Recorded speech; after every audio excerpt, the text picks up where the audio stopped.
I never expected her to remember my name, let alone everything else. It started at the laundromat 2 streets over, the one with the humming fluorescent lights and the vending machine that never quite worked. I've been going there for months, usually late when fewer people were around. It wasn't a schedule so much as a habit you slide into when there's not much waiting for you at home. That night, I saw her sitting on the plastic chair near dryer 6, reading something on her phone. I recognized her before she recognized me. Samir's mom. I hadn't seen Samir in almost a year, but I'd been at their house enough times back in college to remember her voice, her careful way of listening. Armin, right? She said, looking up. Not hey you. Not Samir's friend. My actual name. Me. I half waved, immediately wishing I'd sounded less awkward. She smiled. Not big, just enough to crease the corners of her eyes. You don't have to call me Ani anymore. Makes me feel older than I already am. I nodded like I understood what the correct alternative was, but I didn't. So I just said, okay. We sat there with the dryers turning, metal doors thudding softly every few seconds. I folded a napkin from the vending machine into smaller and smaller squares, even though I didn't need it. She noticed, but didn't comment. You still designing those game graphics? She asked. I blinked. Sometimes. Freelance mostly. That sounds uncertain, she said gently. It was. My days had this quiet emptiness to them. Late mornings, unfinished drafts, messages I'd type out and then delete. I nodded instead of explaining. She didn't push. That was new. Over the next couple weeks, it became a pattern. I'd show up late. She'd already be there or arrive soon after. Once she brought tea in a thermos and poured some into the lid without asking if I wanted it. I drank it anyway. Cardamom. Too sweet, but somehow right. We didn't talk about anything dramatic. Groceries, weather, how Samir was apparently loving Dubai.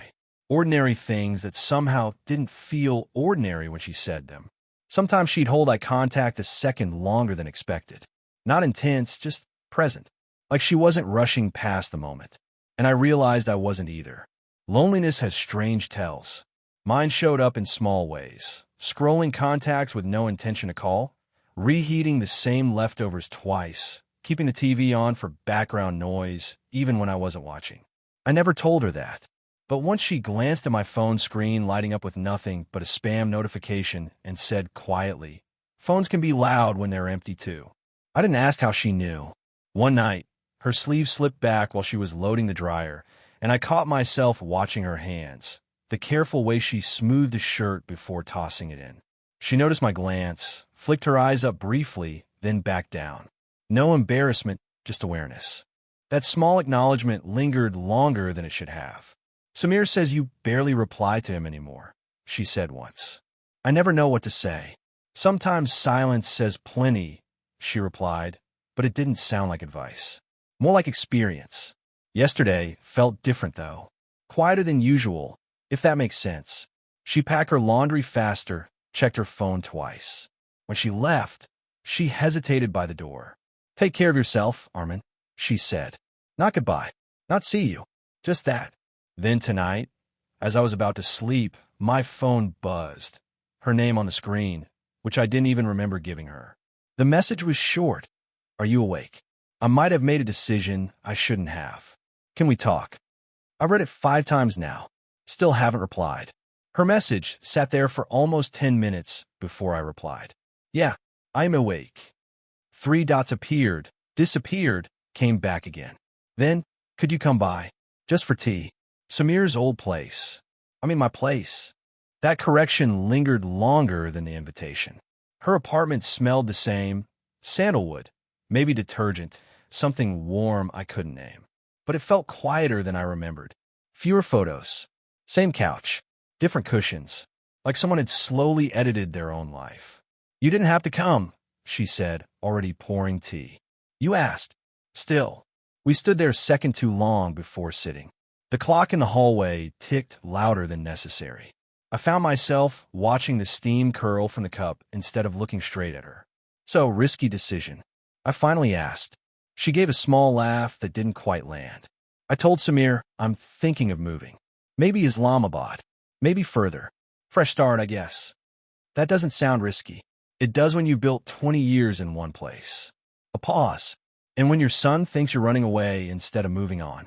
I nodded, though I wasn't sure which one it was. Silence settled, but it wasn't empty. She seemed to study her tea like it might answer something for her.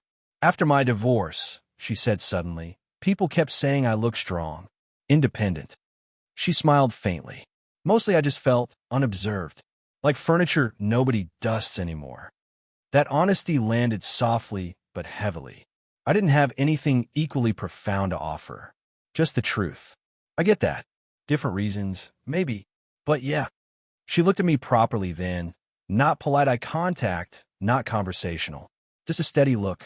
I held it for a second before glancing down at her hands wrapped around the cup. Same careful hands I'd noticed before. And there it was, the quiet risk we'd never named. Samir's mom, my friend's family. Her mid-40s steadiness against my still figuring things out 20s.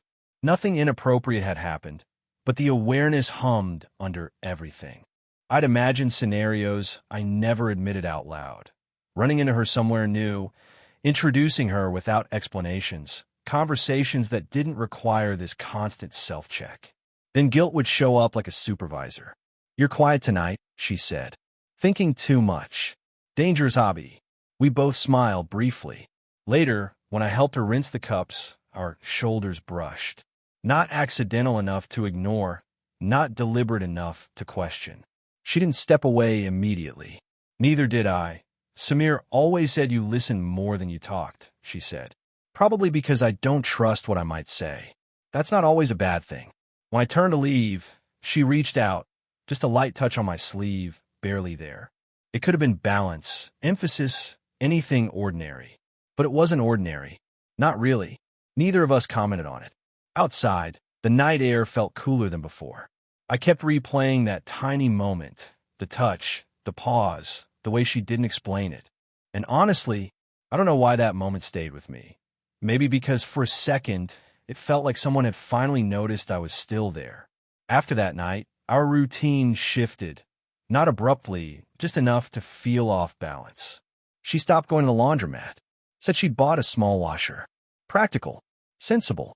Still, I found myself walking past that place once or twice anyway, like muscle memory hadn't caught up yet. Our conversations moved mostly to texts. Short ones. Did you eat? Working late again. Weather strange today. Nothing overt. But the gaps between messages carried weight. Samir called me last week. Out of nowhere. Hey man, random question, he said. You've seen Mom lately. I leaned against my kitchen counter, staring at a cold mug of coffee I hadn't touched. Yeah, once or twice. She seems different on the phone. Quieter. I almost laughed at that. She'd always been quiet. But this quiet felt loaded. She's thinking about moving, I said. Pause. Did she tell you why? I hesitated too long. Just fresh start stuff. Not suspicious exactly. Just noticing. Samir had always noticed things. After we hung up, I didn't text her about it. Felt like crossing into territory neither of us had defined. 2 nights later, she invited me over again. Casual wording. If you're free. Like it wouldn't matter if I wasn't. I went anyway. She seemed lighter at first. Hair loosely tied, that same thermos on the table. But her eyes, cautious. Samir called me. She said halfway through pouring tea. Me too.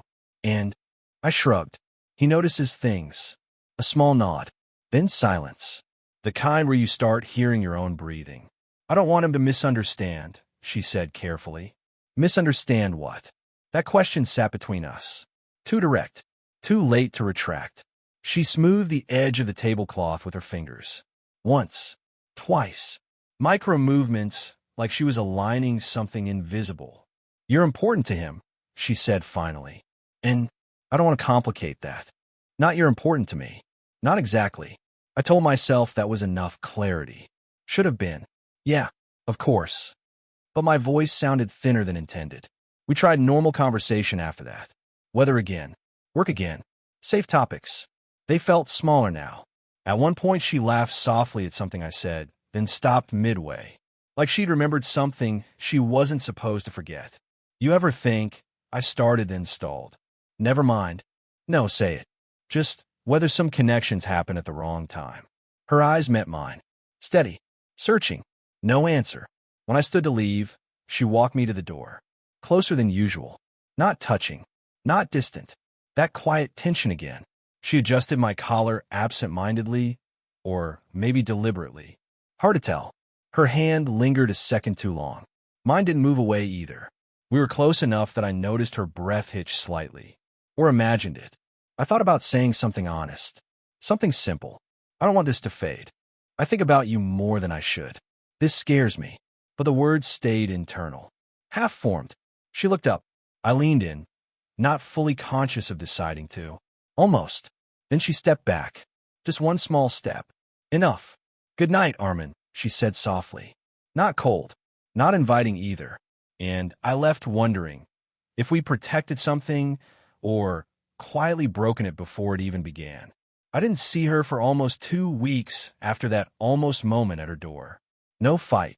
No dramatic gudvie. Just less. Fewer texts. Shorter replies. The kind of distance that grows quietly until you realize you're rereading old conversations more than having new ones. Then Samir posted something on Instagram, a photo of her at some dinner, tagged by a relative. She looked dressed up, softer somehow, sitting beside a man I didn't recognize. Nothing inappropriate.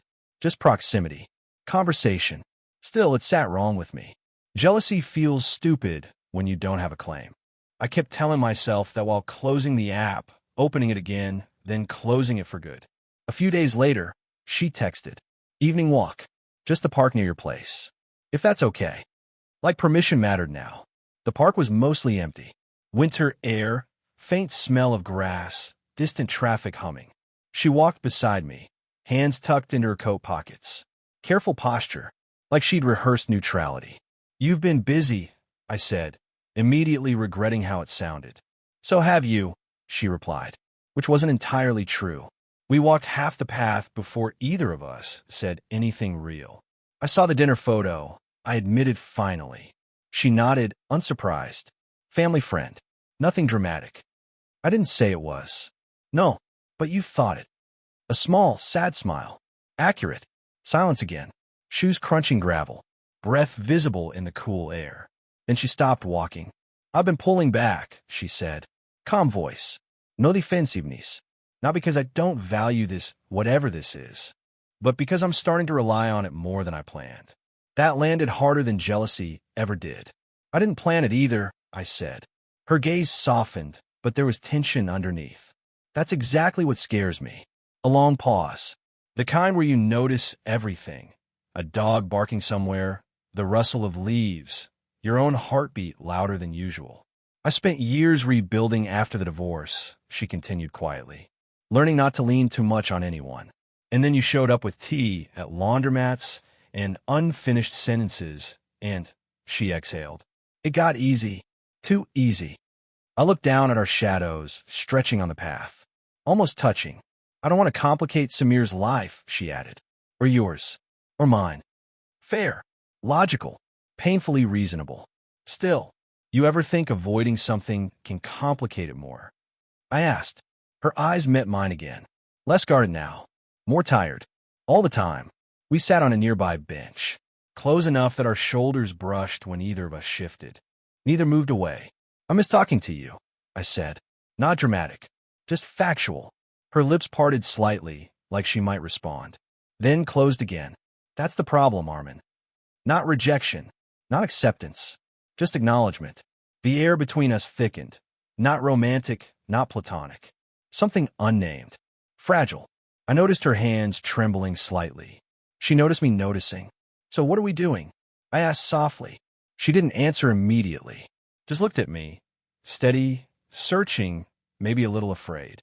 And for a second, it felt like the next word or the next inch closer could change everything. She inhaled slowly. Then, almost a whisper, "Do you really want to know?" She held my gaze for a long second after asking it. "Do you really want to know?" I thought I did. Felt like I did. But something in her expression, not fear exactly, more like careful resignation, made me hesitate. Still, I nodded.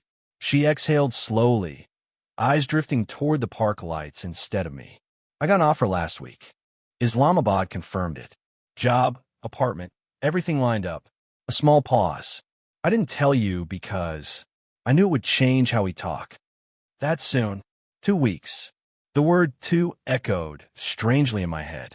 Too short to process, too long to pretend it didn't matter. And the dinner. I asked, even though it suddenly felt irrelevant. Partly a goodbye thing. Partly, she hesitated. My ex was there. That caught me off guard. I thought the divorce was final. It is. Legally. She rubbed her thumb against her palm, a nervous loop I hadn't seen before. Emotionally, though, when you share 20 years, it doesn't evaporate neatly. He's been around more lately. Talking about closure. Maybe reconciliation.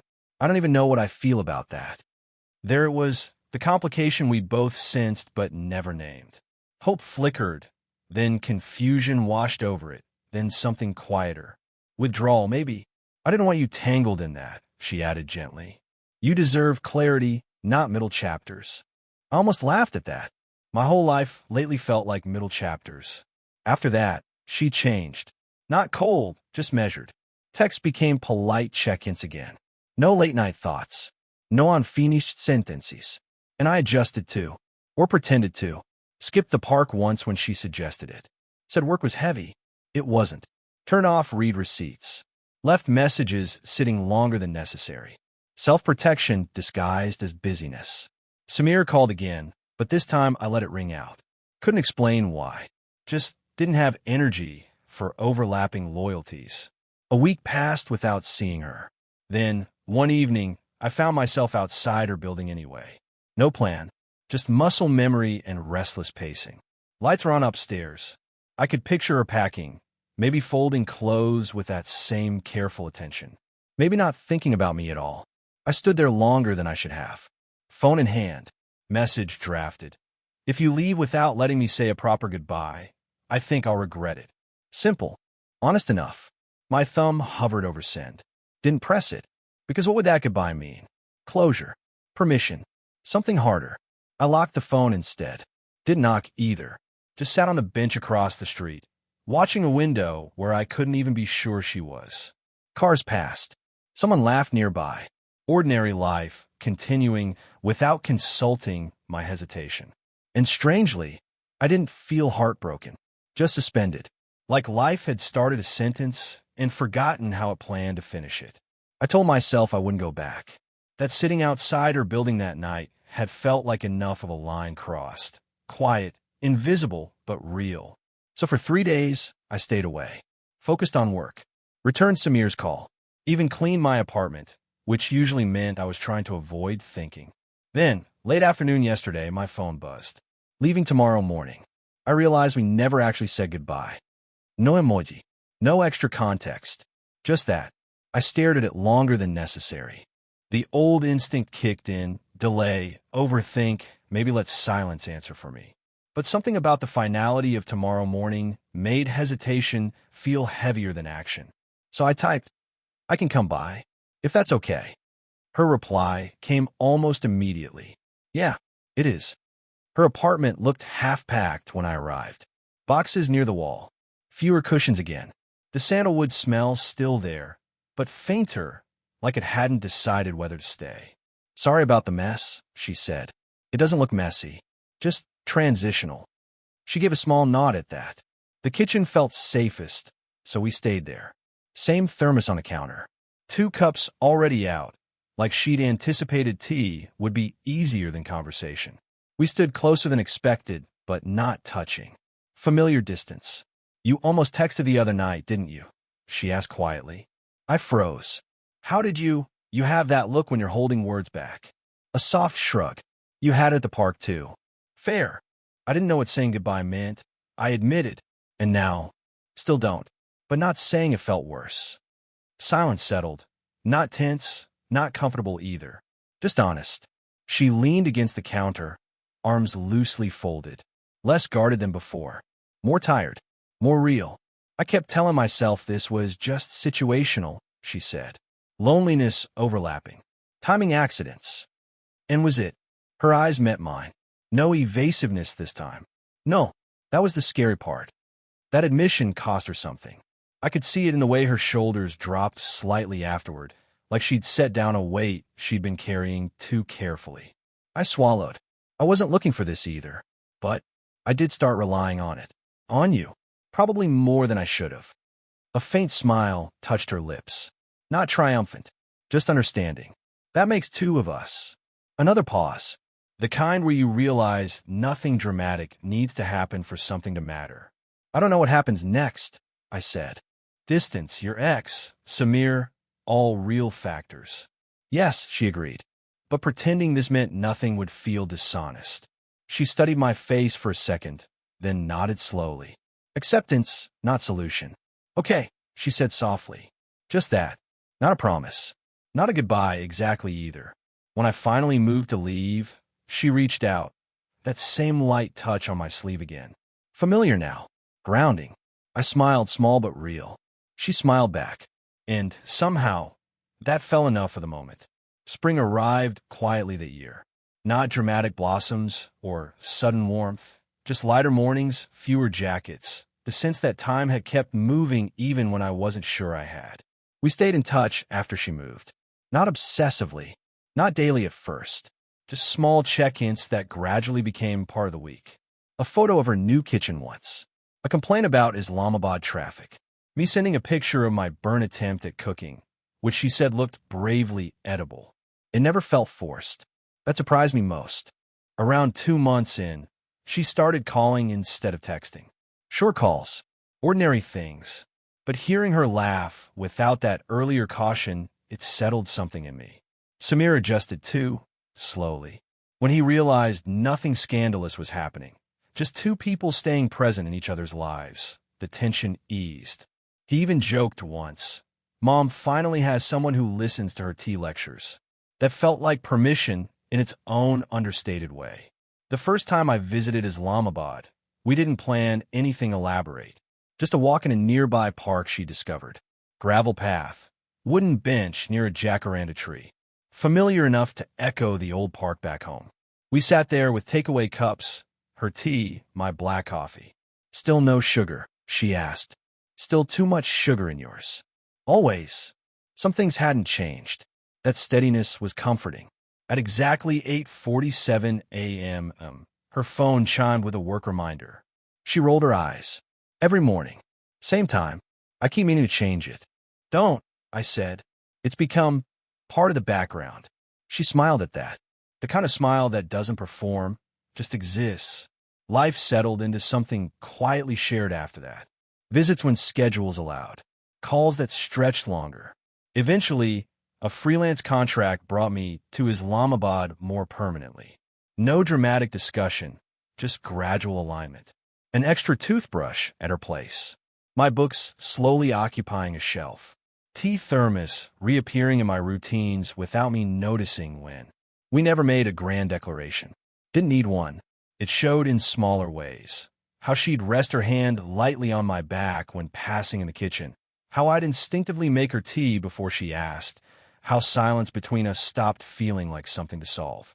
Not perfect. We still disagreed. Still carried our separate histories. Her ex remained a respectful distance in her past. My own uncertainties didn't vanish overnight. But the ground beneath us felt steadier. Earned, maybe. This morning we were back on that same Islamabad bench. Same drinks. Same unhurried air. You realize, she said casually, this is probably the calmest chapter I've had in years. I nodded. Same. And nothing dramatic even happened. That's exactly why. We sat there a while longer, comfortable enough not to fill every pause.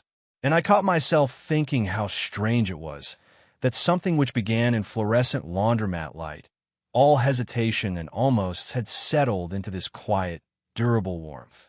No fireworks. No scandal. Just continuity. She glanced at me, that familiar steady look. I smiled, because somehow, without either of us announcing it, we'd finally finished the sentence life kept leaving unfinished, and it read exactly the way we needed it to.